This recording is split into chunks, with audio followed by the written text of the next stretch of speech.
ये आई obtain the mythical item का season 2 है, और जिसको भी इसका फर्स्ट सीजन का एक्सप्लेनेशन सुनना वो मेरे पिन कमेंट में जाके चेक कर सकता है या फिर डिस्क्रिप्शन में। और हमारे लास्ट सीजन की एंडिंग में डायरेक्टर क्यू पकड़े गए थे हमारे एमसी और यूनिवर्स गिल्ड की मदद से, और जियोन किम को टेम्परेरी डायरेक्टर बना दिया गया था स्कूल का। और हमारे एमसी और उसके पूरे फ्रेंड्स गए थे कैरियोके कुछ फन करने के लिए, और जिसके अंदर हमारे एमसी के गाने इतने ज्यादा खराब थे कि उसकी पूरी टीम ने उसको वापस आने से मना कर दिया और आगे। और तभी हमको फिर से दिखाया जाता है एरिस के गॉड को एक जो कि अर्थ के अंदर आ चुका होता है, और तभी उसको पीछे से हेला देख रही होती है जो कि वो भी नोटिस करता है, और वो चुपचाप से एक स्ट्रीट के अंदर घुस जाता है ताकि वो हेला से बात कर सके। और तभी इधर से एरिस का गॉड बोलता है, यहाँ पे तुम्हारी कितनी हिम्मत है, तुम अपने आप को दिखा सको। जो सुनने के बाद हेला अपनी ह्यूमनाइट फॉर्म में वापस आती है और कहती है, यहाँ पे तुम कितने ज्यादा रूड हो ऐसा कहने के लिए, मैं यहाँ पे आई थी केवल फ्रेंडली चैट करने के लिए, क्या तुम यहाँ पे एंजॉय कर रहे हो अर्थ को। जो सुनने के बाद वही एरिस का गॉड बोलता है, इस बार सही में वेनियर के गॉड्स चीजों को इंटरेस्टिंग कर रहे हैं। जो सुनने के बाद हेला बोलती है, तुम ऐसे बोल रहे जैसे कि ऑडिन और एरिस गॉड ये सब चीजें नहीं कर रहे हैं। और इधर से हंसते हुए एरिस का गॉड बोलता है, क्या तुम अभी भी वो मीनिंगलेस ग्रेज को होल्ड की हो हेला,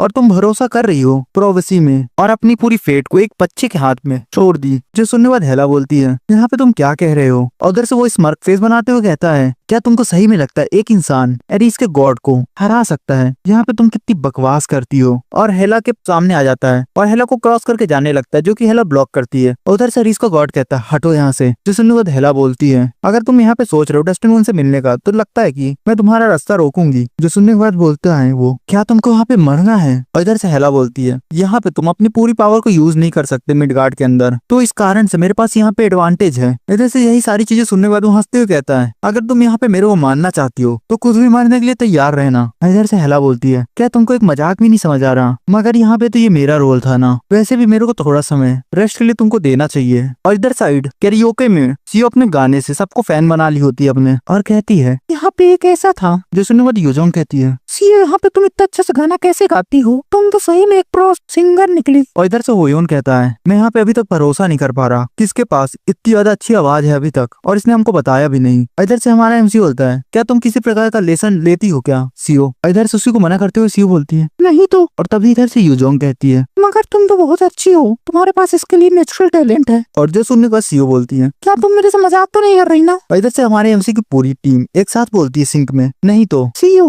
क्या तुम मेरा फेवरेट सॉन्ग गाओगी। और ये सुनने के बाद वो बेचारी इनोसेंट सी सीओ ब्लश करने लगती है और कहती है, तुम्हारा बहुत ही ज्यादा शुक्रिया, यहाँ पे ये मेरा केवल दूसरा बार था जब मैंने कभी गाना गाया दूसरों के सामने। जो सुनने के बाद हमारा एमसी एकदम शॉक। और इधर से वो तीनों हंस रहे होते हैं और वो अपने मन के अंदर ही कहता है, यहाँ पे अभी इसने दूसरी बार गाना गाया, मगर इसके बावजूद ये कितना ज्यादा पीसफुल लग रहा था। सही में ये बहुत दिनों के बाद इतना रिलैक्स हो सकता हूँ मैं। और तभी कुछ दिनों के बाद का सीन दिखाया जाता है सियोल का, और वहीं पे जहीवान अपने घर के अंदर रहता है और अपने मदर को एक गिफ्ट देते हुए कहता है, मदर ये आपके लिए है। जिसको देखने के बाद उसकी मदर अपने मन के अंदर ही कहती है, एक गिफ्ट जहीवान की तरफ से। और उसी के अंदर खोल के कुछ देखने के बाद शौक होती है और बोलती है, ये तो बैंक बुक है। और इधर जो सुनने को हमारा एमसी बोलता है, बस यहाँ पे ये थोड़ी पॉकेट मनी है। उधर से वो अपने मन के अंदर ही कहते हैं, यहाँ पे मेरा छोटा सा बच्चा अब बड़ा हो चुका है, और इसके साथ ही साथ जहाँ पे मोस्टली बच्चे इंजॉय कर रहे होते हैं इस समय के अंदर, यहाँ पे उसने मेरे लिए इतना ज्यादा पैसे जमा किए हैं। और तभी पासबुक में देख के पूरी तरीके से शौक हो जाती है और कहती है, जययोन क्या सही में तुमने इतना ज्यादा पैसा खुद से बचाया है। इधर से हमारा एमसी बेचारा पूरी तरीके से कंफ्यूज और बोलता है, ये सब आपके लिए है। और अगले पल अपने मन के अंदर ही कहता है, यहाँ पे बहुत समय से मैं ये शब्द कहना चाहता था कि मैं आपसे गले लगना चाहता हूँ, क्योंकि अब मैं सक्सेसफुल बन चुका हूँ जो आपकी देखभाल कर सकता है। और वो अपनी फ्लैशबैक मेमोरी याद करता है और बोलता है, यहाँ पे बहुत चीजें बदल चुकी हैं मेरे पास्ट लाइफ से, और अब मेरा नया गोल है मेरे फैमिली और फ्रेंड्स को प्रोटेक्ट करना, और उसके साथ ही साथ ओडेन को मानना जिसने मेरे को ये सारी चीजों में घसीट लिया है। और यहाँ पे ऐसा हो ही नहीं सकता कि मैं अपनी जिंदगी को दोबारा खो दूं। और उधर से खड़े होते हुए अपने मदर के सामने कहता है, मदर आज से आप पैसों के बारे में ज्यादा चिंता मत लीजिएगा। भाई यहाँ पे ये सारी चीजें सभी बच्चों का ड्रीम रहता है अपने मम्मी पापा से कहने का ये चीजें, मगर उनमें से बहुत सारे लोगों को आज तक ये सक्सेसफुल नहीं हो पाता। चलिए फिर से स्टोरी में चलते हैं। उधर से उसकी मदर भी खड़े होती हैं और उसको गले लगा लेती हैं और कहती हैं, यहाँ पे बहुत ज्यादा कठिन रहा होगा ना। जो सुनने के बाद हमारा एमसी सैड हो जाता है और रोने लगता है और कहता है, नहीं यहाँ पे ये इजी नहीं था। और उधर से उसकी मदर उसको कंफर्ट करते हुए कहती है, मैं यहाँ पे जानती हूँ, मगर मैं हमेशा तुम्हारे लिए रहूंगी, तुम्हारे साथ ही। और वो सारी चीजें फील करने के बाद बहुत ज्यादा सैड हो जाता है। और तभी उनके डोरबेल में बेल बजती है। जो सुनने के बाद हमारा एमसी अपने आंसू पोंछता बोलता है, चलिए मैं जा के देखता हूँ वो कौन है। और यहाँ पे सीओ आई रहती है और तभी सीओ बोलती है, जरा सुनो। और उधर से पीछे से कोई और बोलता है, तुमको ये लग रहा होगा कि सीओ का एड्रेस कैसे मिला, क्या मैं सही कह रही हूँ यहाँ पे। और यहाँ पे होयोन रहती है सब कहने वाली। और इधर हमारा एमसी उन्हें देखने के बाद कहता है, अब इस बार तुम लोग यहाँ पे क्यों आए हो। और इधर से होयोन बताती है, मेरे घर में आज मैं पार्टी रखने वाली हूँ, क्योंकि मेरे मदर और फादर बहुत दिनों बाद यहाँ पे आए हैं। जिस सुनने को तुम्हारे एमसी को याद आ जाता है कि आज ही के दिन उसके मदर और फादर कोरिया वापस आए थे। और इधर सोहयोन बोलती है कि मेरी मदर बोली थी कि मैं तुमको इन्वाइट करूँ क्योंकि तुम मेरी हमेशा मदद करते हो। जो सुनने को तुम्हारा एमसी बोलता है हाँ सही में तुमको हमेशा मदद की जरूरत रहती है। इधर से जो सुनने वाली सीओ बोलती है जो सुनने वाली योजोंग कहती है वैसे ही हमेशा मेरी मदद तुम्हारी मदर करती है ना कि तुम। और अगले पल हमारा एमसी अपने मन के अंदर ही कहता है यहाँ पे ये सारी चीजें एक्सपीरियंस करे बहुत ज्यादा समय हो गए। और इसके साथ ही साथ अब 2 महीने हो गए मैं जब मिलियन अकेडमी के अंदर एंटर किया था, उसके बाद से बहुत सारी चीजें हुई हैं। इधर फिर से योजोंग कहती है यहाँ पे तुम इस बार आओगे तो जरूर ना, क्योंकि मेरे पेरेंट्स तुमसे मिलना चाहते हैं बहुत दिनों के बाद। इधर से हमारा एमसी बोलता है चलो ठीक है मैं आ जाऊंगा। और उधर से उसको कोई उन टाइम बताती है 6 बजे तुमको घर पे आना है। और हमारा एमसी गेट बंद करके जाने लगता है। और तभी सीओ बोलती है जय योन क्या तुम अभी भी रो रहे थे? जो सुनने के बाद हमारा एमसी पूरी तरीके से ब्लश करने लगता है और बोलता है नहीं बस मेरी आंखों में थोड़ा पानी आ गया था जब मैं बर्तन धुल रहा था।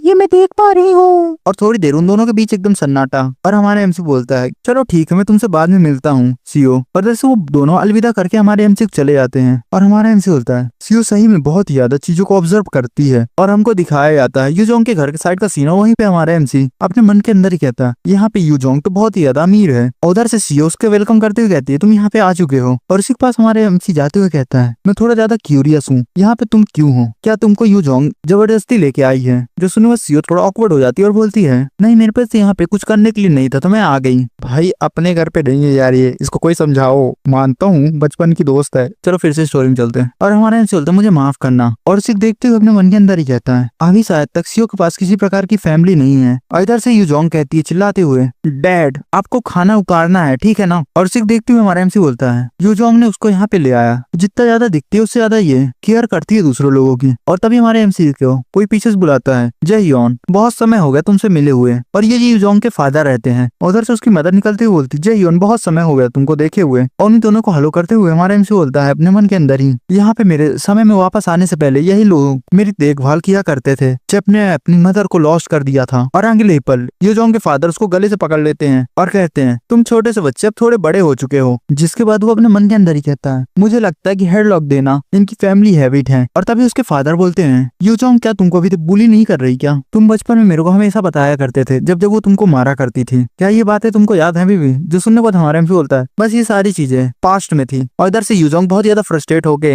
अपने फादर के पाँव में पाँव रख देती है और कहती है डैड आपके पास इतना ज्यादा टाइम है फ्री तो क्यों ना आप मदद करें मदर की जाके करी के इंग्रेडिएंट्स प्रिपेयर करने में। जो सुनने बाद उसी फादर चले जाते हैं अंदर। और उधर से उसकी मदर बोलती है अगर तुम इसी तरह से एक्ट करते रहोगे तो तुमसे कोई शादी नहीं करेगा। और इधर से यूजोंग के फादर बोलते हैं जय योन क्या तुम मेरे डॉटर से मैरिज करना चाहोगे? जो सुनने बाद यूजोंग एकदम ब्लश करने लगती है। और इधर से सीओ भी एकदम शॉक। और हमारा एमसी बोलता है क्या मैं आप सभी लोग से एक चीज में पूछ रहा हूँ भाई इसके पास दो इतनी अच्छी अच्छी क्लासमेट्स है दोस्त है साला दोनों में इंटरेस्ट क्यों नहीं ले रहा मेरे को ये बताओ कोई यहाँ एक नहीं मिल रही मेरे को। और तभी उधर से उसके फादर बोलते हैं भले वो थोड़ा गुस्से वाली है मगर इसके बावजूद वो बहुत ही ज्यादा सॉफ्ट हार्टेड है। और इधर से यूजोंग एकदम फ्रस्ट्रेट होके यहाँ पे ये सारी वियर्ड चीजें कहना बंद करेंगे और जाके मदद करिए मदर की। और तुम भी जाओ जय योन मदद करने। और जो सारी चीजें सुनने के बाद उसके फादर एकदम शॉक और बोलते हैं बहुत ज्यादा डरावनी थी अभी। और हमारे एमसी बगल में खड़े खड़े हंस रहा होता है फोर्सफुल हुई। और तभी उन सबकी मील बन के एक टेबल पे लगी रहती है। और उसी खाना को देखते हुए हमारे एमसी के मुंह में एकदम पानी आ चुका होता है और कहता है सही में आप बहुत ज्यादा अच्छे हैं ग्रिल करने में। जो सुनने बाद यूजोंग के फादर बोलते हैं ये सारी चीजें तो कुछ भी नहीं है मैं कुछ समय के लिए एक शेफ भी था।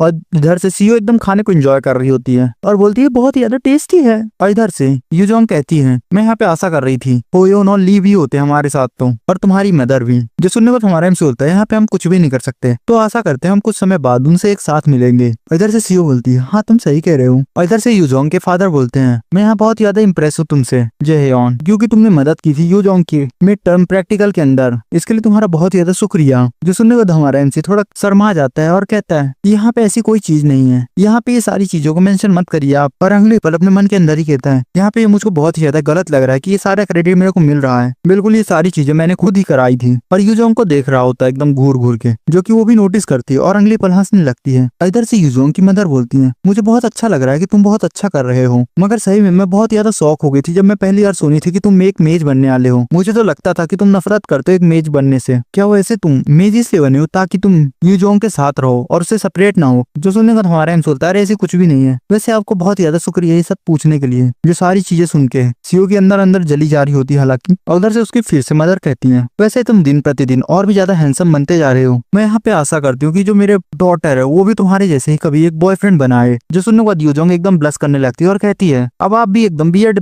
एक्ट करने लगी हैं मम्मी। वैसे आपको यहाँ पे खाना ठंडा जा हो रहा है, जल्दी से इसको खा लीजिए। और इधर से सीओ एकदम शॉक हो चुकी होती है, भाई ऐसा क्यों ही ना हो जब उसका क्रश उसके सामने से छीन लिया जा रहा हो। और वो एक डीप थॉट में चली जाती है, जिसको देखने के बाद हमारा एमसी बोलता है यहाँ पे क्या हुआ है, कोई चीज तुमको परेशान कर रही है क्या। जो सुनूंगा सीओ अपने थॉट से बाहर निकालते हुए बोलती है कुछ भी तो नहीं। इधर ये सारी चीजें हमारा एमसी नोटिस करने के बाद अपने मन के अंदर ही कहता है, इसको देखने के बाद ऐसा लगता है कि बहुत ज्यादा उदास है। भाई इसको कोई बताओ कि वो तेरे प्यार में पागल हो चुकी है। साले ने दो जिंदगी जी, अभी तक उसको लव का एल नहीं पता। लव ही एल की याद कर रहा हूँ, ठीक है, गलत मत समझना तुम लोग। और वो फिर से अपने मन के अंदर ही कहता है यहाँ पे ये सारी चीजें शायद मैं इमेजिन कर रहा हूँ बस। और तभी हमारा सीन शिफ्ट होता है, दिखाया जाता है ऑन साइड का सीन। और इधर से उसके फादर चिल्लाते हुए कह रहे हो यहाँ पे तुमको किसी प्रकार का आइडिया है, तुमने क्या किया है, क्या तुम एक क्रेडिट को बचाने के चक्कर में तुम्हारा रिजल्ट खराब हुआ है, तुम एक बास्टर्ड लिटिल ब्रैड। और वो अगले पल अपने मन के अंदर ही कह रहे होते हैं यहाँ पे मैं कभी अरेस्ट हुआ ही ना होता अगर ये सारी चीजें मेरे बेटे द्वारा न कराई गई होती तो। यहाँ पे तुम ये सब कैसे कर सकते हो मेरे साथ। जो सुनने के बाद होयोन कहता है फादर, और उधर से उसके फादर बोलते हैं यहाँ पे तुम शांत हो जाओ होयोन, मुझे लगा था कि तुम बनने वाले हो कोरिया के सबसे बड़े रेडर और तुम सबके ऊपर खड़े रहने वाले हो, मगर खुद को तो देखो तुम जयोन के पीछे हो और इसी के पीछे पीछे भाग रहे हो। जो सुनने के बाद होयोन बोलता है यहाँ पे ये बहुत कह चुके हैं आप। जो सुनने के बाद उसी फादर अपने मन के अंदर ही कहते हैं यहाँ पे भले मैं इसको कितने बार भी चिल्लाऊं मगर आज के पहले ये कभी भी ऐसे नहीं कहा है। मैं यहाँ पे इसको आगे हमेशा बढ़ाना चाहूँ ताकि वो सबसे बेहतर बन जाए और सबके ऊपर खड़ा रहे। और तभी होयोन पीछे मुड़ता है और उसको उसकी पूरी टीम दिखाई देती है। और जिसके बाद वो अपनी मुट्ठी टाइट करता है और कहता है आप यहाँ पे मेरे को ये नहीं बता सकते कि मेरे को अपनी जिंदगी कैसे जीनी है क्योंकि ये मेरी जिंदगी है। जो सुनने बाद उसके फादर उसके शोल्डर पे अपना हाथ रख के कहते हैं होयोन तुमको समझ भी आ रहा है तुम यहाँ पे क्या कह रहे हो। और अगले पल होयोन उनका हाथ हटा देता है अपने शोल्डर से और कहता है यहाँ पे फादर आप अपनी जिंदगी जी चुके हैं पूरे रिग्रेट से, तो क्या आप चाहते हैं कि मैं भी अपनी पूरी जिंदगी रिग्रेट से जीऊं। और वहीं से जाने लगता है गेट बंद करके और बाहर आके अपने मन के अंदर ही कहता है यहाँ पे मैं नहीं चाहता कि जहियोन को मैं किसी कावडली मीन से हराऊं। मैं यहाँ पे ये सारी चीजें अपने हिसाब से करूंगा और उसको मैं हराऊंगा। और तभी हमको फिर से यूजोंग के घर का सीन दिखाया जाता है, वहीं पे वो तीनों बैठे रहते हैं। और तभी हमारा एमसी बोलता है यहाँ पे लगता है कि तुम्हारे पेरेंट्स बहुत अच्छे हैं एक दूसरे के साथ, देखो तो वो लोग एक डेट में भी गए थी रात को। जो सुनने बाद यूजोंग बोलती है सही में वो लोग भले ही शादी कर चुके हैं मगर इनके बावजूद वो एक न्यूली कपल के जैसे रिएक्ट करते हैं। और अगले पल हमारा एमसी वहां से खड़े होने लगता है और कहता है मुझे लगता है कि अब मेरे को भी जाना चाहिए। जो सुनने बाद यूजोंग बोलती है क्या तुम अभी से जा रहे हो। जो सुनने बाद हमारा एमसी बोलता है यहाँ पे तुम्हारे कहने का मतलब क्या है, वैसे भी आधी रात हो चुकी है। और इधर से होयोन बोलती है यहाँ पे मैं वैसे तुमको रोक नहीं दी, बस मैं चाहती हूँ कि तुम थोड़ी देर के लिए और रुको। जो सुनने बाद हमारा एमसी कुछ नोटिस करता है और बोलता है यहाँ पे तुम्हारे डैड इसको एग्री नहीं करेंगे। जो सुनने बाद यूजोंग बोलती है कंफ्यूज होते हुए तुम्हारे कहने का मतलब क्या है। और हमारे एमसी बोलता है यहाँ पे देखा जाए तो तुम्हारे पेरेंट्स भी नहीं है अभी समय पे घर पे और मैं इतनी रात तक तुम्हारे घर में रुकूं इसके कारण से मेरे को जरूर से डांट पड़ेगी। जो सुनने के बाद यूजोंग उसको मजाक बनाते हुए कहती है यहाँ पे ये सारी चीजें नहीं होंगी जब तक तुम ऐसी चीजें कुछ करोगे नहीं तो। मैं सही कह रही हूँ ना सीओ। और सीओ अपने ख्याल में खोई रहती है उस समय पे फिर से। और अगले पल वो बाहर निकलती है अपने ख्यालों से और कहती है हाँ तुम सही कह रही हो। और हमारा एमसी बोलता है चलो ठीक है, जब यहाँ पे 12 बज जाएंगे तो मैं यहाँ से चला जाऊंगा। जो सुनने के बाद यूजोंग बोलती है अरे बस भी करो यार, देखो तो यहाँ पे सीओ भी है। ये सारी चीजें सुनने के बाद सीओ बोलती है क्या मैं तुम लोगों से एक क्वेश्चन पूछूं जिसके बारे में बहुत ही समय से क्यूरियस थी। जो सुनने के बाद यूजोंग बोलती है क्या है वो। और उधर से सीओ पूछ लेती है फाइनली क्या तुम लोग डेट कर रहे हो। और ये क्वेश्चन सुनने के बाद हमारे एमसी का एक्सप्रेशन जरा देखिए भाई, कोई फीलिंग्स नहीं, कुछ शर्माहट नहीं, जिसको सीओ गौर से देख रही होती है, ठीक है। पर अगले पल हमारे एमसी अपने सिर पे हाथ रखते हुए कहता है मुझको समझ नहीं आ रहा मगर तुमको ये ख्याल आ कैसे रहे हैं। इधर से बेचारी यूजोंग ब्लश करते हुए कहती है क्या मैं वो भी इसके साथ, यहाँ पे ये सारी चीजें कभी नहीं हो सकती। भाई इसके चेहरे से कुछ और लगा है लेकिन ठीक है ना। और इधर से सारी चीजें सुनने के बाद सीओ बोलती है मुझे लगा तुम दोनों को देखने के बाद ऐसा कि तुम दोनों डेट कर रहे हो कि तुम लोग बहुत ज्यादा सिंक पे रहते हो और इसके साथ ही साथ तुम्हारे पेरेंट्स भी फ्रेंड्स हैं। जो सुनने के बाद हमारा एमसी और यूजोंग साथ में बोलते हैं क्या हम। और इधर से यूजोंग बोलती फिर से मुझे लगता है कि हम लोग सही में बहुत अच्छे से सिंक में हैं मगर ऐसा नहीं है कि हम दोनों के बीच में किसी प्रकार की रोमांटिक फीलिंग है। भाई थोड़ी देर पहले अभी ब्लश क्यों कर रही थी अगर कोई फीलिंग्स नहीं है तो। जो सुनने के बाद सीओ को बहुत ज्यादा रिलैक्स लग रहा होता है और इसको समझ कैसे नहीं आ रहा ये सारी चीजें, मेरे को कोई बताओ। और कहती है मुझे माफ करना इतना ज्यादा खराब क्वेश्चन पूछने के लिए। और हमारे एमसी अपने मॉल को देखते कहता है यहाँ पे आधी रात भी हो चुकी है तो मुझे लगता है कि मेरे को यहाँ जाना चाहिए। और इधर से यूजोंग भी बोलती चलो ठीक है हो गया चले जाओ। भैया शर्मा ये रोकने में, ठीक है ना, अभी 5 मिनट पहले रोकने के लिए मरी जा रही थी। चलो ठीक है मैं चलता हूँ बाय बाय। और वहीं से हमारा एमसी जाने लगता और तभी पीछे से उसके हिलाती है जिसको नोटिस भी करता है हमारा एमसी और बोलता है यहाँ पे कोई परेशानी हुई क्या, तुम इतनी रात को मेरे पास आई हो। जो सुनने के बाद हेला बोलती है यहाँ पे तुम एक भी सरप्राइज नहीं लग रहे हो, क्या तुमको पहले से पता था कि मैं यहाँ पे आने वाली हूँ। जो सुनने के बाद हमारा एमसी बोलता है हाँ वैसे भी मैं बहुत ज्यादा ह्यूज अमाउंट में माना सेंस किया था तो मैं जरूर से सोचा था ये जरूर से किसी प्रकार का इंसान तो हो ही नहीं सकता। इधर से हेला बोलती है चलो ठीक है, तो सीधे मैं टॉपिक पे आती हूँ। जयहियोन, तुमको यहाँ पे अपना सेकंड ट्रायल को कंप्लीट करना होगा जितना जल्दी हो सके उतना जल्दी। अब तुम्हारे पास एक भी समय नहीं है कि तुम उसको डिले कर सकते हो, क्योंकि अब ओडिन ने अपना चाल चलना शुरू कर दिया है। और तभी सीन शिफ्ट होता है और दिखाया जाता है एसगार्ड साइड का सीन। वहीं पे ओडिन और उसके गॉड्स बैठे रहते हैं और तभी ओडिन बोलता है यहाँ भी ये कितना ज्यादा परेशान कर रहा है, क्या यहाँ पे अभी तक कोई न्यूज नहीं आई हिमडॉल की तरफ से। जो सुनने के बाद थॉर बोलता है ओ फादर, आप कितना ज्यादा परेशान हो रहे हैं कुछ फॉलोवर्स के लिए अपने। मैं यहाँ पे जानता हूँ ऑर्कल्स ने उनको ब्लेसिंग दी है, मगर इसके बावजूद वो एक इंसान से ज्यादा कुछ भी नहीं है। यहाँ पे उतना ज्यादा स्मॉल फ्राई हमारे जैसे नोवल पेंथियोन के अगेंस्ट क्या ही कर सकता है। जो सुनने के बाद दूसरा गॉड बोलता है मैं इस बात से एग्री करता हूँ, वैसे भी देखा जाए तो जो मिडगार्ड की पावर है वो लिमिटेड है, तो यहाँ पे एक इंसान कैसे हम गॉड्स को मार सकता है। मगर यहाँ पे चीजें अलग होती अगर हम वहाँ पे डेस्टिन को जेल के अंदर रहते तो। इधर से ओडिन बोलता है यहाँ पे आज से पहले कभी भी ऑर्कल्स की प्रिडिक्शन गलत नहीं हुई है। और यहीं पे सारी चीज सुनने के बाद वेलकरी शांति से बैठी रहती है। क्या आपको यहाँ पे सही में लगता है एक नॉर्मल इंसान आपके लिए खतरा बन सकता है? ओडिन जो सबसे बड़े गॉड हैं, आप यहाँ पे चीजों को ज्यादा ही सोच रहे हैं। और ये सारी चीजें सुनने के बाद ओडिन बोलते हैं यहाँ पे इंसान हमेशा चीजों को ढूंढते रहते हैं ताकि वो और भी ज्यादा ग्रो कर सके। यहाँ पे मैं अपने एक्सपीरियंस के हिसाब से तो कह ही सकता हूँ, वैसे भी नॉलेज यहाँ पे कमजोर लोग ही कलेक्ट करते हैं ना कि ताकतवर। वैसे यहाँ पे अभी हम डेस्टिन को नहीं मार सकते। वैसे देखा जाए जो प्रोटेक्शन है प्रोवेसी की उसको केवल 10 साल ही बचा सकती है, मगर यहाँ पे हम ये भी नहीं भूल सकते कि उस समय तक वो ज्यादा ताकतवर हो सकता है। जो सुनने के बाद दूसरा गॉड कहता है क्या ऐसी बात है इसीलिए आपने हेमडॉल को वहाँ पे भेजा है? अगर यहाँ पे वो इतना ताकतवर है कि वो किसी को पैरालाइज कर सकता है तो हम लोग उसको आसानी से रोक सकते हैं बिना किसी डिवाइन फोर्स को यूज किए हुए। और तभी उधर से एक और गॉड कहती है आप यहाँ पे सही कह रहे हैं, मगर यहाँ पे किसी कारण से जो प्रोटेक्शन है प्रोवेसी की वो धीरे धीरे कमजोर हो रही है, तो जिसके कारण से हमको यहाँ पे 10 साल नहीं इंतजार करना पड़ेगा, हम उसको अपने हाथों से जल्दी ही मार पाएंगे।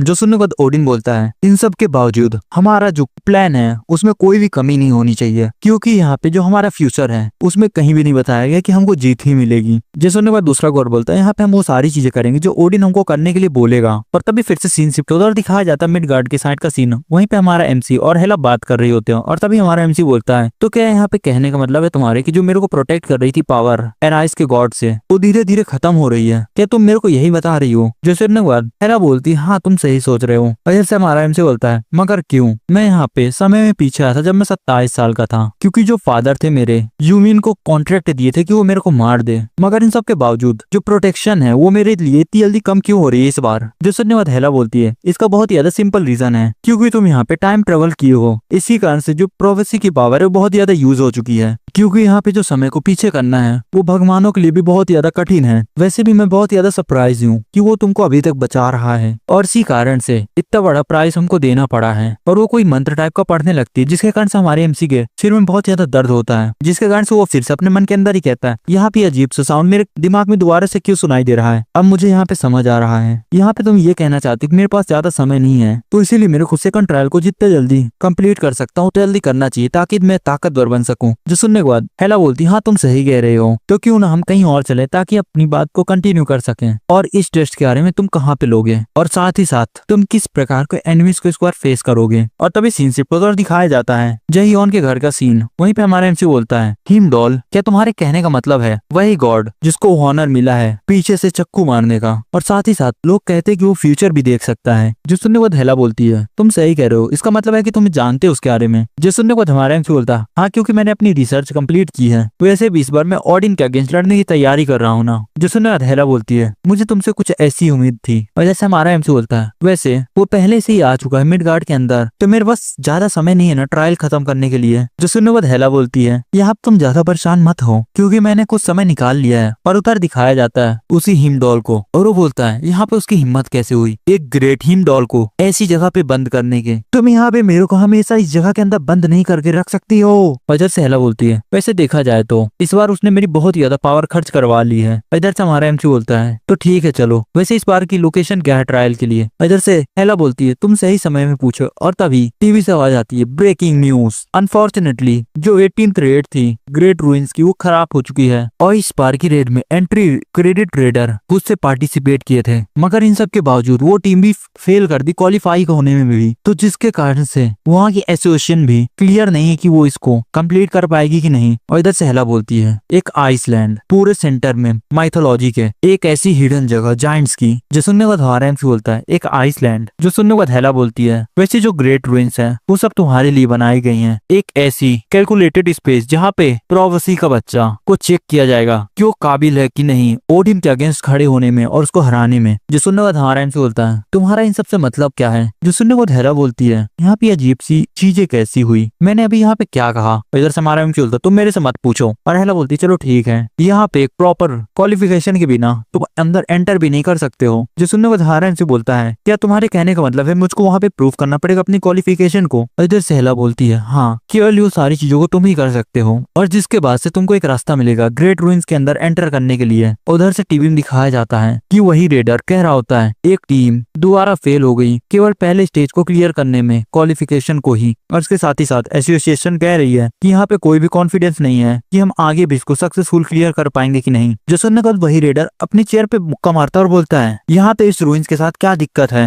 और इसके साथ ही साथ अभी तक हम लोग रास्ता भी नहीं ढूंढ पाए अंदर जाने के लिए। कामिलिया क्या तुम पूरी तरीके से श्योर हो जो मेज है उसको अच्छे से इन्वेस्टिगेट कर रहे हैं। और तभी उधर से कहती है ब्लैकल मैंने पहले से ही तुमसे इस बारे में बात की है कि हमको दूसरे के ऊपर दाव पर नहीं रखना चाहिए, तुमको इतना जल्दी कंक्लूजन में नहीं आना चाहिए था। उसे देखा जाए तो जो ग्रेट रूइंस है वो सबसे अलग होते हैं इस दुनिया के अंदर। मैं यहाँ पे कुछ भी करने के लिए तैयार हूँ उसको हटाने के लिए। जो सुनने के बाद बोलकल कहता है यहाँ पे वो लोग कहते हैं कि मेरे को प्रूफ करना पड़ेगा अपनी क्वालिफिकेशन को अंदर घुसने के लिए, मगर यहाँ पे ये क्वालिफिकेशन है क्या। जो सुनने कैमिलिया बोलती है यहाँ पे कहना तो बहुत ही ज्यादा मुश्किल है, क्या यहाँ पे ये किसी प्रकार की चाबी है। जो सुनने के बाद वो एकदम रेज में उधर से वो बोलती है मैं तो मजाक कर रही थी, यहाँ पे तुम मेरे को उस तरह मत देखो ना। और तभी कुछ दिनों के बाद का सीन दिखाया जाता है एक एयरपोर्ट के अंदर का, और कोई कहता है यहाँ पे बहुत ज्यादा समय लग गया प्रिपेयर करने में। और वहीं पे हमारा एमसी कॉल पे बात कर रहा होता है और वो बोलता है कि आप दूसरों को बता दीजिएगा ज्यादा परेशान ना हो मेरे बारे में, मैं नहीं चाहता कि वो लोग मेरे बारे में चिंता करें। और वो बोलता है अपने मन के अंदर ही यहाँ पे ग्रेट रूइंस आइसलैंड के अंदर एंटर करने से पहले मुझको यहाँ पे यूज करना पड़ेगा माना स्टोन को, ताकि मैं अपने आर्टिफैक्ट्स को मैक्स लेवल तक ले जा सकूं और जल्दी लेवल अप करना पड़ेगा 30 लेवल में जाने के लिए। इसके लिए आपको बहुत ही ज्यादा शुक्रिया डायरेक्टर किम। और इधर रहती है डायरेक्टर किम और हेला को बोलता है चलो चलते हैं हम लोग। और तभी ब्लैकल कहता है यहाँ पे जो यूरोपियन रेडर्स हैं वो अपना बेस्ट दे रहे हैं इस आइसलैंड के अंदर एंटर करने के लिए, और इसके साथ ही साथ हम किसी प्रकार के ट्रेसपासर को अलाउ नहीं करते उसके अंदर एंटर करने के लिए। जिसको देखने के बाद हमारा एमसी बोलता है ब्लैकल यहाँ पे मैं तुमसे जल्दी मिलूंगा ग्रेट रूइंस के अंदर, और क्या तुम उसको इस पर प्रोटेक्ट कर रहे हो। तो मुझको लगता है कि अपनी जिंदगी को आगे रखना ही होगा एक एस रैंक रेडर के अगेंस्ट लड़ने में, और यही है real owner dragon slayer blade का। और इधर से हेला अपने मन के अंदर ही कहती है यहाँ पे सही में मैं देख पा रही हूँ डेस्टिन वन को अपनी आंखों से बढ़ते हुए।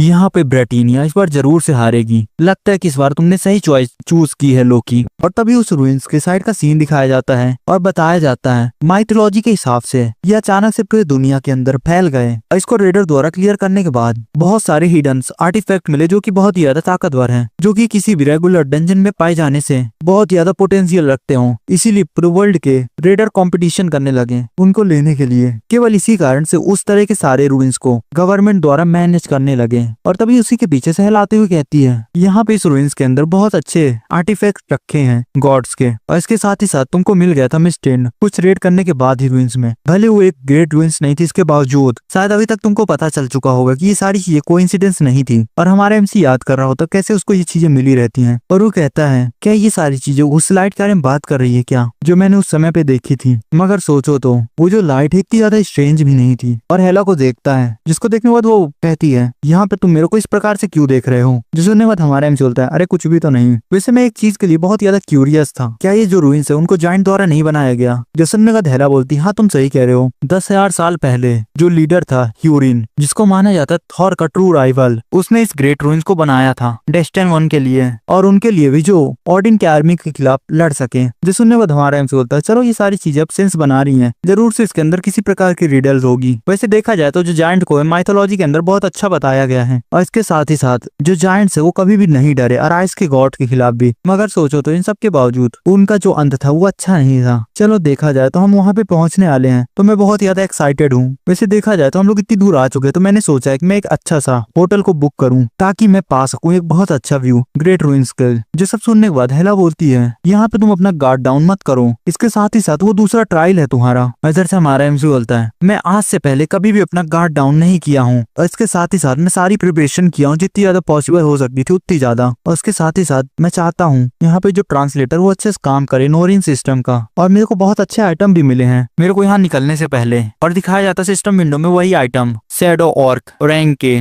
जो कि इनहेंस कर देगी तुम्हारी शील्ड को। और जब भी तुम इसको पहनोगे तो तुम्हारी इक्विपमेंट की रैंक बढ़ जाएगी। और हमको बताता है कि जब मैं नाइट शेड को हरा लिया था तो मेरे को मिला था शेड गार्ड। वैसे देखा जाए तो मेरे को बहुत ज्यादा परेशानी हुई थी ये सब चीजों को लेने के लिए। और तभी सिस्टम विंडो में नोटिफिकेशन आती है यहाँ पे जो शैडो ऑर्क है वो तुम्हारे शेड गार्ड को इनहेंस कर रहा है, जिसके कारण से रैंक अप होती है। और दिखाया जाता है वही जो नाइट शेड गार्ड रहता है वो प्रमोट हो चुका रहता है एस रैंक में। और तभी फिर से बताया जाता है शेड गार्ड को इवॉल्व किया जा रहा है एबीस आर्मर में। जो सब फील करने के बाद हमारा एमसी पूरी तरीके से शॉक लग रहा होता है। और तभी हमको दिखाया जाता है अरीस आर्मर की इन्फॉर्मेशन जो कि एक एस रैंक रहती है और जिसके कारण से तुम्हारी फिजिकल और मैजिक डिफेंस 350 पॉइंट से बढ़ जाएंगे। और इसके साथ ही साथ तुमको फेड स्किल मिलती लेवल 3 की, और तीसरी शैडो एस्यूमुलेशन मिलती है। और इसको आप पढ़ना चाहे तो पॉज करके पढ़ सकते हैं। और मैं आपको शॉर्ट में बता दे रहा हूँ इसमें जितने भी एनिमी के इफेक्ट्स रहेंगे वो 20% घट जाएंगे। और किसी तरीके से तुम अपने एनिमी के अटैक को 100% एक्यूरेसी से डिफ्लेक्ट कर लेते हो तो मिलेगा तुमको लाइट टाइप अटैक एक। उधर से हेलस सैड होती हुई कहती है यहाँ पे तुम चीटिंग कर रहे हो। जो सुनने के बाद हमारा एमसी हंसते हुए कहता है तुम्हारे कहने का मतलब चाबी है, तुम ऐसे सिचुएशन में इतनी ज्यादा पिकी कैसे हो सकती हो मेथड्स को लेकर। जो सुनने के बाद वो एकदम शांत। और तभी कुछ घंटे के बाद का सीन दिखाया जाता है एक होटल के अंदर का, और वहीं पे हमारा एमसी पहुंच चुका होता है। और हमको इसी होटल के बारे में बताया जाता है ये एक स्पेशल होटल है जो केवल अवेकनर्स के लिए खुला रहता है। मगर इन सब के बावजूद तुमको एक रात के लिए तुमको यहाँ पे 50 मिलियन वॉन देने होंगे। मगर इन सब के बावजूद इसके अंदर कोई रहना पसंद नहीं करता क्योंकि ये ग्रेट रूइंस के सामने ही है और यहाँ पे ये मेरे लिए एक परफेक्ट जगह है जहाँ पे मैं रूइंस को देख सकता हूँ। और तभी उसके बगल से वही रेडर जाता है यूरोपियन, उसी बगल से निकलते हुए अपने मन के अंदर ही कहता है एक मेंबर यू का जो इस ग्रेट रूइंस को रेड किया है, मैं यहाँ पे इनसे बच के निकल रहा हूँ स्मूथली, जितना सोचा था उससे भी। और तभी उधर से ब्लैकर कहता है तुम यहाँ पे कौन हो। जो सुनने को हमारा एमसी अपने मन के अंदर ही कहता है ब्लैकर जो रियल ऑनर है ड्रैगन स्लेयर बालमत का, और इसके साथ ही साथ हेड है यूरोपियन रेडर यूनियन का। और हमारा एमसी से बोलता है यहाँ पे क्या हुआ। और सिर्फ देखते हो कैमिलो बोलती रुको जरा, और दिखाया जाता हमारा एमसी और वही यूरोपियन रेडर आमने सामने लड़ने के लिए तैयार। और वो फिर से पूछता है यहाँ पे तुम्हारी एज क्या है और तुम कहाँ से आए हो। इधर से कैमिल चिल्लाती हुई कहती है ब्लैकर यहाँ पे तुम अपने मैनर्स को ऐसे खो नहीं सकते हो, अचानक से तुम इस प्रकार से रिएक्ट कैसे कर सकते हो। और हमारे एमसी को धक्का मारते हुए कहती है हमें माफ करिएगा, हम यहाँ से केवल जा रहे थे। यहाँ पे जो ओल्ड गाय का टेम्पर वो बहुत ज्यादा खराब है, इसी कारण से जो इसकी बीवी इसको छोड़ के चली गई। जो सुनने का तो बहुत ज्यादा वो फ्रस्ट्रेटेड लग रहा होता और कहता है यहाँ पे तुम बकवास करना कब बंद करोगी किमिल। और हमारे एमसी को बाय करते हुए कहती मुझे माफ करना उसकी जगह पे, चलो बाय। और वहीं पे उसके बगल में ब्लैकर खड़ा होता है एकदम फ्रस्ट्रेटेड और इसी तरफ मुड़ते हुए कहती है ब्लैकर मैंने तुमको कहा था ना कि तुमको केयरफुल रहना चाहिए, क्या तुम सही में इस समय पे ये सारे ब्लेम्स को ले सकते हो यूनियन के हेड होने के कारण। मैं यहाँ पे जानती हूँ कि तुम बहुत ज्यादा सेंसिटिव हो जाते हो जब भी तुम किसी रेडर को पाते हो ग्रेट रूइंस के आसपास। इधर से ब्लैकर कहता है मगर ये जो बच्चा था चलो छोड़ते हैं, ये कुछ भी नहीं था। यहाँ पे ये जो बच्चा था एक भी आवाज क्यों नहीं कर रहा था जब वो बढ़ रहा था। यहाँ पे ये जानता है अपनी प्रेजेंस को छुपाने के लिए जब चाहे जब। और तभी सीन शिफ्ट होता दिखाया जाता है मेलिन एकेडमी के डायरेक्टर रूम के सीन, और वह तो कोई चिल्लाते हुए कहता है क्या, और यहाँ पे ही रहते हैं ओयोन यूजोंग और सीओ। और वो बोलते हैं ओवरसी। सही में यहाँ पे इन समय पे जयोन हमेशा कहीं ना कहीं घूमता ही रहता है। पिछले बार वो अचानक से अम्यूजमेंट पार्क के अंदर चला गया था जिसके कारण से वो उस इंसिडेंट के अंदर फंस गया, और अभी देखो वो ओवरसी के अंदर चला गया है। ओवरसी मतलब विदेश, समझ गए होंगे ना आप लोग। और इधर से होयोन हंसते कहता है जयोन हमेशा से बहुत सारी प्रॉब्लम्स को खड़ी कर देता है, मैं यहाँ पे पूरी तरीके से श्योर हूँ ये किसी प्रकार की प्रॉब्लम नहीं होगा इस समय पे। नहीं, ये उस प्रकार का लड़का नहीं है जो कि प्रॉब्लम खड़ी करे। और सीओ वहीं पे शांत रहती है और सीन शिफ्ट होता और दिखाया जाता है ग्रेट रूइंस आइलैंड साइड का सीन। वहीं पे दो लोग गार्ड कर रहे होते हैं जो कि थोड़े बूढ़े लग रहे होते हैं हालांकि। और वहीं पे एक शैडो फिगर टाइप का पर्सन आता है और तभी उनमें से एक ओल्ड पर्सन कहता है यहाँ पे तुमको क्या चाहिए, मुझे बताओ तुम कौन हो। यहाँ पे जो ग्रेट रूइंस है वो मैनेजमेंट में आती है यूरोपियन रेडर यूनियन के। जो सब सुनने के बाद हमारा एमसी बोलता है ये हमारा एमसी है हालांकि, क्यों ना तुम लोग मेरे को अंदर जाने दो, यहाँ पे तुम परेशान क्यों हो रहे हो वैसे। और वो चिल्लाने की कोशिश करता है इंट्रूडर। तभी हमारा एमसी उसका मुंह पकड़ लेता है जोर से और अपनी स्किल एक्टिवेट करता है ब्रेन वॉश को, जिसके कारण से वो दोनों को ब्रेन वॉश कर देता है और कहता है मुझे माफ करना, वैसे मैं एक प्रकार का ग्रेव रोवर हूँ। और वो आगे बढ़ते हुए कहता है वैसे तुम लोग इसमें ज्यादा फोकस मत करो, वैसे ही मेरी ओरिजिनल लाइन है ठीक है। और ये लाइन वो सही में कहा रहता है, ऐसा मत सोचना कि मैं कह रहा हूँ। हूँ। और तभी सीन शिफ्ट होता दिखाया जाता है थोड़ी देर पहले का सीन, जब हमारे एमसी और हेला बात कर रही होती हैं और हेला बोलती क्वालिफिकेशन एंटर करने के लिए ग्रेट रूइंस के पहले तो तुम्हारे पास होना चाहिए नोरियन सिस्टम। जो सुनने के बाद हमारा एमसी बोलता है रुको जरा, क्या यहाँ पे दूसरी क्वालिफिकेशन भी है? क्या यहाँ पे किसी प्रकार की तीसरी क्वालिफिकेशन भी तो नहीं होगी ना? इधर से हेला बोलती यहाँ पे तुम मेरे को बात करते समय टोकना मत, यहाँ पे केवल दो ही कंडीशन है जो तुमको मीट करना होगा, और जो सेकंड है वो ये है कि जो तुम्हारी स्ट्रेंथ और एबिलिटी है वो 150 के पार होनी चाहिए सिस्टम के हिसाब से। जो सुनने के बाद हमारा एमसी शॉक, और उधर से फिर से हेला बताती है अगर मैं सीधे सीधे शब्दों में रखूं इंसानों के, वो ये है कि तुमको सीधे सीधे एक एस रैंक रेडर के बराबर ताकतवर होना चाहिए। जो सुनने के बाद हमारा एमसी एकदम स्पीचलेस, जिसको देखने के बाद हेला भी एकदम कंफ्यूज और कहती है यहाँ पे तुम मेरे को ये मत बताना। और हमारा एमसी बोलता है मैं यहाँ पे अभी तक एस रैंक नहीं बना हूँ। जो सुनने के बाद हेला एकदम शॉक और चिल्लाते हुए कहती है नहीं, मैंने यहाँ पे तुमको देखा था कि तुम सैटर्न के क्लोन को हरा लिए थे। जो सुनने के बाद हमारा एमसी एकदम फ्रस्ट्रेट होकर बोलता है यहाँ पे तुम कुछ ज्यादा पर्सनल मत हो। भाई इसको देखने के बाद ऐसा लगता है कि इसका कोई बहुत ही खतरनाक सा सीक्रेट रिवील होने वाला है। इधर से हेला भी वो सुनने के बाद शौक और सीटी पे जाते हुए बोलती है वैसे भी ये सारी चीजें इंपॉर्टेंट नहीं है, हमको वैसे भी यहाँ पे देखना पड़ेगा कि तुम कैसे प्रूव कर सकते हो अपनी सेकंड पॉइंट क्वालिफिकेशन का। और इधर से हमारा एमसी बोलता है यहाँ पे एक रास्ता है, और वो याद करता है अपना एक क्वेस्ट को जब कंप्लीट किया रहता है, वो है फ्लेनिंड्रा हाउस, जिसके कारण से उसको एक बोनस रिवॉर्ड मिला था। और दिखाया जाता है एक चाबी, और वो बताता है कि यही कुछ ऐसा एक्स्ट्रा रिवॉर्ड था जो मेरे को उस टाइम पे मिला था उसके अंदर से। उस समय पे मेरे को रीजन तो नहीं पता चला था यहाँ पे मेरे को ये क्यों मिला है, और बताया जाता है हमको ये एक प्रकार की कर्ज की है और ये बहुत ज्यादा खराब हो चुकी है, जिसके कारण से ये अपना ओरिजिनल फॉर्म को खो चुकी है। और हमारे एमसी अपनी स्किल एक्टिवेट करता है परसेप्शन को, और इसी की को देखने लगता है, और बताया जाता है ये लोकी की है जिसकी रैंक एक ए रैंक है, और जिसकी मदद से तुम किसी प्रकार के डोर को खोल सकते हो, भले ही वो किसी प्रकार का हिडन चैम्बर रूम ही क्यों ना हो। और इसको कोई फुल यूज करेगा उसको सेव मिलेगी, और कोई रन रिसीव करेगा तो उसको गिफ्ट मिलेगा, और इसका जो काम डाउन टाइम है वो 2 घंटे है। जो देखने के बाद हेला एकदम शौक लग रही होती है और कहती है यहाँ पे ये चीज तुम्हारे हाथों में कैसे है। और तभी हमको फिर से प्रेजेंट टाइम का सीन दिखाया जाता है, और हमारा एमसी एक डोर के सामने खड़ा रहता है और कहता है यहाँ पे कितना ज्यादा स्ट्रेंज था। इसको देखने के बाद ऐसा लगता है कि इसको किसी ने प्रिडिक्ट किया था पहले से ही, और उसने सारी चीजें देखी थी कि ये होने वाली है, और वो उसी की मदद से उस डोर को खोल देता है और उसी के अंदर एंटर करते हुए कहता है चलो ठीक है, और अपने हाथ में एक ब्लैंक कार्ड को लिया रहता है और बोलता है ये ब्लैंक कार्ड मेरे को किसी प्रकार का काम तो आएगा ही। और वो याद करता है हाईऑन की माइंड एक्सेलरेशन और सीओन की स्कैन स्किल को, और वो बोलता है वो दोनों स्किल यूजफुल तो थी मगर इतनी भी ज्यादा नहीं कि मैं उन दोनों के लिए अपने ब्लैंक कार्ड को यूज करूं, मगर यहाँ पे किसी कारण से मैं दूसरे लोगों की इनवॉर्न स्किल को कॉपी करता हूँ तो लोग मेरे बारे में बहुत ज्यादा सस्पिशियस हो जाएंगे। अरे मेरे कहने का मतलब है जब तुम लोगों ने मेरे को एक अच्छा कार्ड दिया ही है तो क्यों ना मैं इसको कोई अच्छी स्किल कॉपी करने में यूज करूं। और दिखाया जाता है एक डंजन के अंदर का पासवे, और वहीं पे हमारा एमसी एंटर कर रहा होता है और वो चारों तरफ देख रहा होता है, और कोई कहता है यहाँ पे क्या तुम ही हो प्रोवेसी चाइल्ड डेस्टिन 1। और दिखाया जाता है एक जायंट बैठा रहता है उसी के सामने अपने थ्रोन पे, और वो बताता है अपना नाम, और जिसका नाम रहता है इसमर, और मैं यहाँ पे इस ग्रेट रूइंस को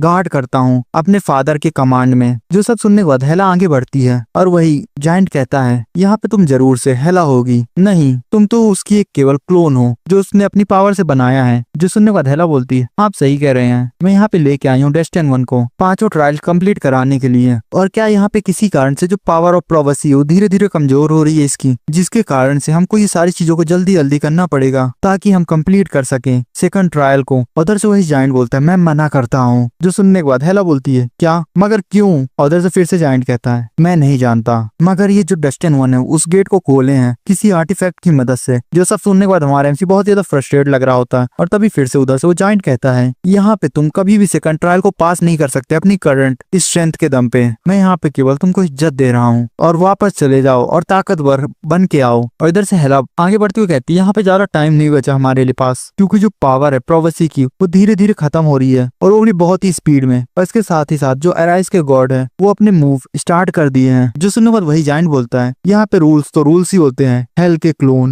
मेरे को यहाँ पे कुछ बताओ तुम, यहाँ पे जो जोटमहाइम है जिसको प्रोटेक्ट किया जा रहा था वो पहले से ही खराब हो चुका है ना, तो इसका ये मतलब है कि हमको जाने के लिए कहीं भी नहीं बचा। तो इन सब का केवल एक ही मतलब बचता है कि चीजें बहुत ही ज्यादा लेट हो चुकी हैं पहले से ही, इस समय पे कोई भी चीज अंतर नहीं बनाएगी अगर तुम यहाँ पे थोड़े समय के लिए और भी इंतजार करते हो तो। जो सुनने के बाद हेला बोलती सेमी और तुम यहाँ पे कितना नीचे गिर जाओगे। इधर से हमारा एमसी बोलता है यहाँ पे तुम लोग कितने ज्यादा डरपोक हो, क्या तुम मेरे से मजाक कर रहे हो इस समय में भी। जो सुनने के बाद वही जायंट एकदम गुस्सा आ जाता है और बोलता है तुम्हारी हिम्मत कैसी हुई। और हमारा एमसी बोलता है सुनो यहाँ पे मैं किसी प्रकार की चैरिटी नहीं चला रहा हूँ कि तुम जब चाहो जब मेरे को इस्तेमाल करो और फेंक दो जब तुम्हारा काम खत्म हो जाए तो। और उसके चारों तरफ से लाइटनिंग निकल रही होती है जिसको देखने के बाद हेला भी एकदम शौक लग रही होती रहती है। और आगे बढ़ते हुए हमारा एमसी बोलता है यहाँ पे केवल एक ही कारण है कि मैं तुम लोग को अलाउ कर रहा हूँ मेरे साथ खेलने के लिए। और दिखाया जाता है हमारा एमसी अपनी चैन ऑफ सॉक्स को एक्टिवेट कर लेता है जो कि लेवल 5 की हो चुकी होती है, और कहता है क्योंकि तुम लोग की मेरे इस्तेमाल के काम आओगे तो मेरे रास्ते से यहाँ से हट जाओ तुम। और इधर से उसी रूइंस के बाहर का सीन दिखाया जाता है जहाँ पे ब्लैकर आया था और बहुत ज्यादा फ्रस्ट्रेटेड लग रहा होता है, और कहता है यहाँ पे तुम लोग कह रहे हो कि यहाँ से एक चूहा भी नहीं निकला अभी तक। जो सुनने के बाद वही रेडर बोलता है हाँ, और इसके साथ ही साथ अभी तक कोई इंटरफेयर भी नहीं किया है। जो सुनने के बाद वही रेडर कहता है यहाँ भी नामुमकिन है, जरूर से कोई ग्रेट रूइंस के अंदर एंटर किया है। तो मुझे लगता है कि ये सारी चीजों को मेरे को इससे चेक करना पड़ेगा, यहाँ पे मैं गलती नहीं कर रहा हूँ क्योंकि मैंने कुछ समय पहले एक बहुत खतरनाक सी पावर को फील किया था, और ये सारी चीजें तुम केवल तभी फील कर सकते हो जब ग्रेट रूइंस खुले।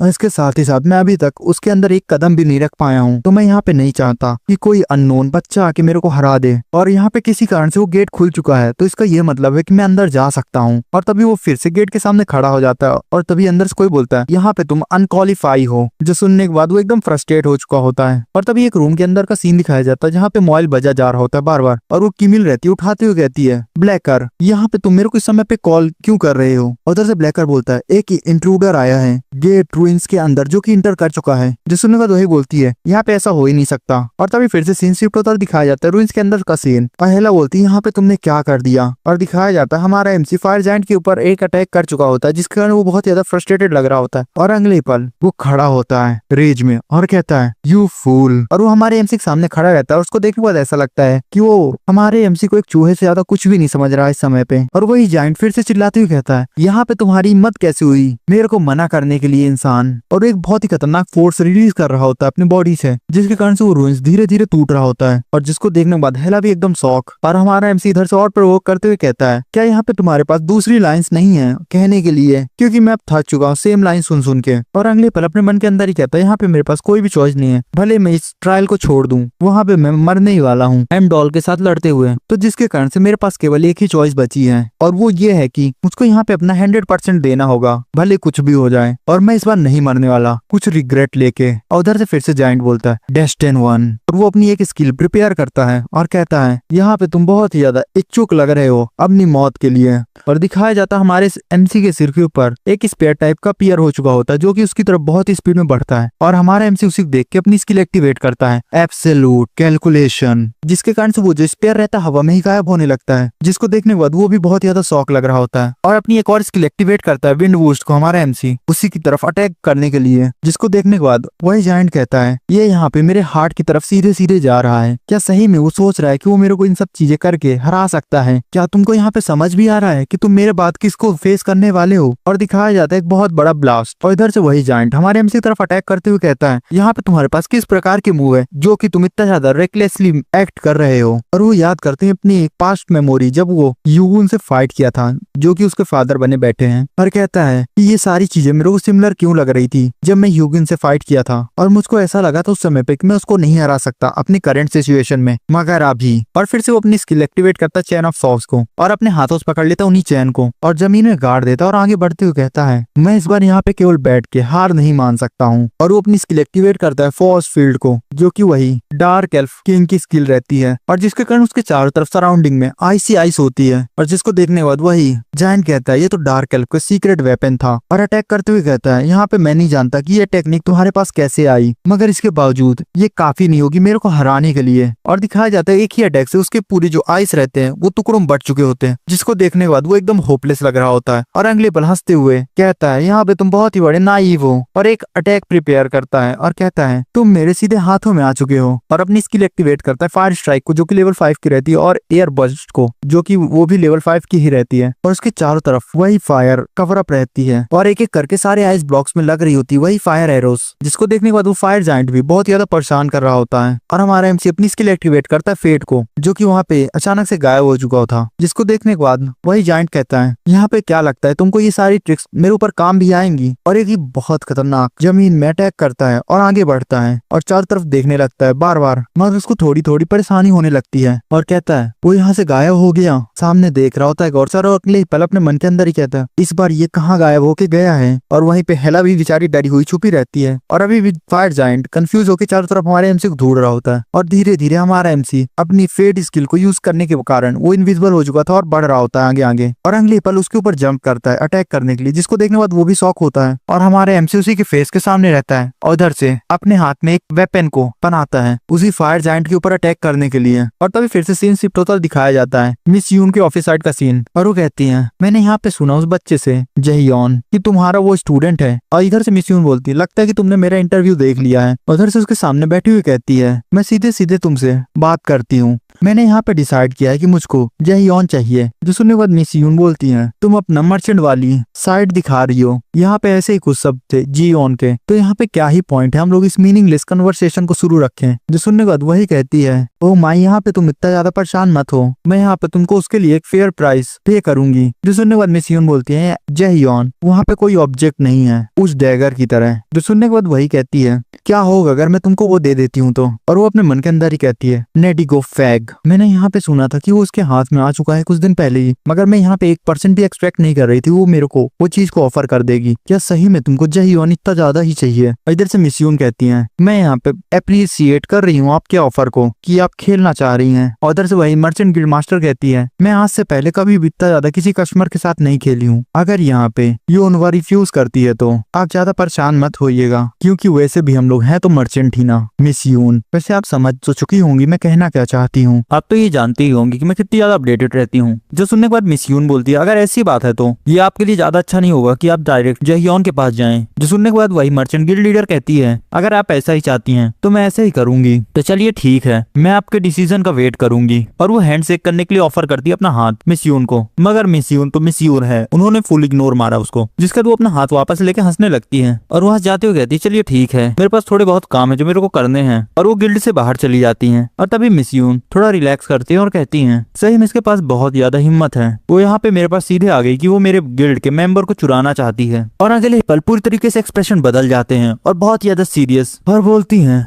मगर वो तो मेरा स्टूडेंट है ना। और तभी सीन शिफ्ट होता है और दिखाया जाता है रूइंस के साइड का सीन, जहाँ पे हमारा एमसी उसी जायंट के ऊपर अटैक किया रहता है, मगर जो उसकी स्वॉर्ड रहती है जायंट की बॉडी में कांटेक्ट आते ही टूट जाती है, जिसको देखने के बाद वो भी शॉक लग रहा होता है। और दिखाया जाता है जायंट की बॉडी पे एक भी स्क्रैच नहीं आए होते उसके वेपन के कारण, और अगले पल वो जमीन में आके गिरता है। और तभी जायंट अपने गले को देखता है और हंसते हुए कहता है क्या यही तुम्हारी स्ट्रेटेजी थी डेस्टिन 1? तुम यहाँ पे जानते होगे ना कि ओडिन बहुत ज्यादा ताकतवर है और साथ ही साथ अराइज गॉड भी यहाँ पे मतलब नहीं रखता कि तुम कितना ज्यादा हार्ड ट्राई करते हो। इसके साथ ही साथ यहाँ पे कोई गारंटी नहीं है कि तुम्हारे इफेक्ट्स पे ऑफ करेंगे तुमको। क्या ये सब सुनने के बाद भी तुम बिलीव करते हो कि तुम आगे बढ़ सकते हो?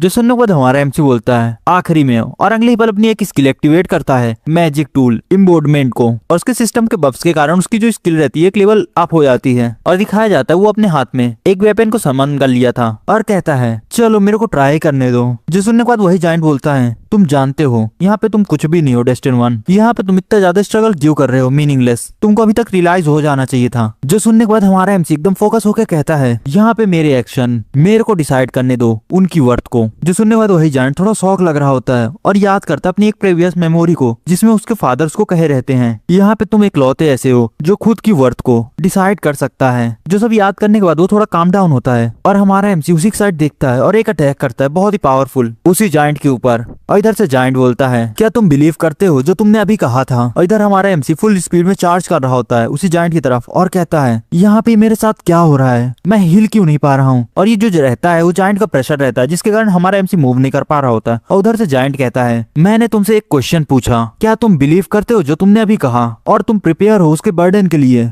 ये सारी चीजें और ये प्रेशर के बाद हमारा एमसी अपने मन के अंदर ही कहता है डैम इट मेरे को यहाँ पे क्या करना चाहिए। और इधर से हमारा एमसी बोल रहा होता है सोचो मैं इस मॉन्स्टर के अगेंस्ट कैसे जीत सकता हूँ, मैं इसको कैसे मारूंगा। और अगली पल उसकी पूरी बॉडी से उसका प्रेशर हट जाता है और बोलता है ये प्रेशर चला कहाँ गया? और इधर से जायंट बोलता है तुमने जैसे कि पहले कहा था कि तुम डिसाइड कर सकते हो अपने खुद की वर्थ बस और एक्शन के हिसाब से अपने, मगर क्या तुम्हारे पास ताकत है कि अपने शब्द को बैक कर सको? चलो ठीक है मैं तुमको एक चांस देता हूँ, अगर तुम किसी तरीके से ये सारी चीजों को प्रूव कर सकते हो तो मैं तुमको अलाउ कर दूंगा कि तुम अंदर जा सकते हो। जो सुनने के बाद वहाँ पे हेला भी एकदम शॉक और स्पीचलेस रहती है और हमारा एमसी भी थोड़ा परेशान रह रहा होता है और कहता है तुमने क्या कहा, मुझको प्रूव करना होगा। चलो ठीक है तो मेरे को एक सजेशन बनाने दो, केवल एक, और वो ये है कि मैं तुम्हारे स्ट्रॉन्गेस्ट अटैक को इंड्योर करूंगा। तो ये सुनने पे तुमको कैसा लग रहा है? जो सुनने के बाद हेला एकदम तुरंत आगे आगे बढ़ती है और अपना फॉर्म चेंज करते हुए कहती है, यहाँ पे तुम क्या कह रहे हो? तुम यहाँ पे जानते होगे कि उसके पास भी डिविनिटी है। अगर वो तुम्हारे ऊपर अटैक करता है तो तुम अभी जिस स्ट्रेंथ पे हो उसको सर्वाइव नहीं कर पाओगे। और उधर से जायंट बोलता है, चलो ठीक है। और वो अपनी एक स्किल एक्टिवेट करता है और कहता है, चलो देखते हैं तुम क्वालिफाई हो या फिर नहीं उन शब्दों के लिए और तुम्हारे एक्शंस के लिए, या फिर तुम हमारी डेस्टिनी को बदल सकते हो कि नहीं। और उसके हाथ में एक बहुत बड़ा स्पेयर टाइप का वेपन आ जाता है और कहता है, मैं यहाँ पे शिमर हूँ, क्या ये सारी चीजों को डिटरमाइन करना चाहिए? और इधर से हेला चिल्लाती हुई कहती है, तुम अभी इस समय पे रुक जाओ, क्या तुम यहाँ पे चाहते हो कि हमारी फाइनल होप डिस्ट्रॉय हो जाए? और इधर से वही जायंट बोलता है, तुम अपने आप को प्रिपेयर करो। और उसी स्पेयर को हमारे एमसी की तरफ थ्रो कर देता है, जिसके केवल फोर्स के कारण आसपास का पूरा एरिया तबाह हो रहा होता है और उसी के सामने हमारा एमसी खड़ा रहता है। और अगली पल दिखाया जाता है एक वॉल पे बहुत बड़ा होल, और यहाँ पे कहीं भी हमारा एमसी नहीं दिखाई दे रहा होता इस समय पे। और तभी बाहर निकलते हुए हमारा एमसी बोलता है, क्या ये सारी चीजें प्रूफ कर देती हैं कि मैं क्वालिफाई हूँ? और दिखाया जाता है हमारा एमसी बच चुका होता है उस अटैक से अपनी एक स्किल की मदद से, शैडो एशुबलेशन की मदद से। और उसको देखने के बाद एकदम उसके फादर जैसे वाइफ दे रहा होता है वो इस समय पे। और अगली पल सिस्टम में नोटिफिकेशन आती है, अब तुम्हारे चांसेस है इसको एक्टिवेट करने के लिए 20%। और उधर से ये सारी चीजें देखने के बाद वो जायंट भी शॉक लग रहा होता है और हमारा एमसी उसी के सामने खड़ा रहता है एकदम। और अगले पल हंसते हुए जायंट ताली बजाता है और कहता है, यहाँ पे तुम पास हो चुके हो, ये जो जगह है वो तुम्हारे लिए ही प्रिपेयर की गई है। जो सुनने के बाद हमारा एमसी बोलता है, क्या तुम पूरी तरीके से श्योर हो? यहाँ पे मैं लकी था, उससे ज्यादा कुछ भी नहीं। क्या तुम ये सारी चीजों से नफरत नहीं करते हो? जो सुनने के बाद वही जायंट बोलता है, यहाँ पे कोइंसिडेंस 2 बार लगातार नहीं होते हैं और ये सारी चीजें तुम्हारे साथ बहुत बार हुई हैं। ये सारी चीजें लक नहीं थी, जाओ अब। और हमारा एमसी एंटर करता है उसी डंजन के अंदर। इधर से हेला भी एकदम देख के शौक लग रही होती है और कहती है, ये यहाँ पे कितना ज्यादा स्ट्रेंज ह्यूमन है। और यहीं पे चैप्टर खत्म हो जाता है और अगले चैप्टर में दिखाया जाएगा हमारे एमसी के ट्रायल्स जो उसके लिए वेट कर रहे हैं इस डंजन के अंदर। थैंक्स फॉर वॉचिंग और हमको सपोर्ट करने के लिए चैनल को सब्सक्राइब कर लीजिएगा।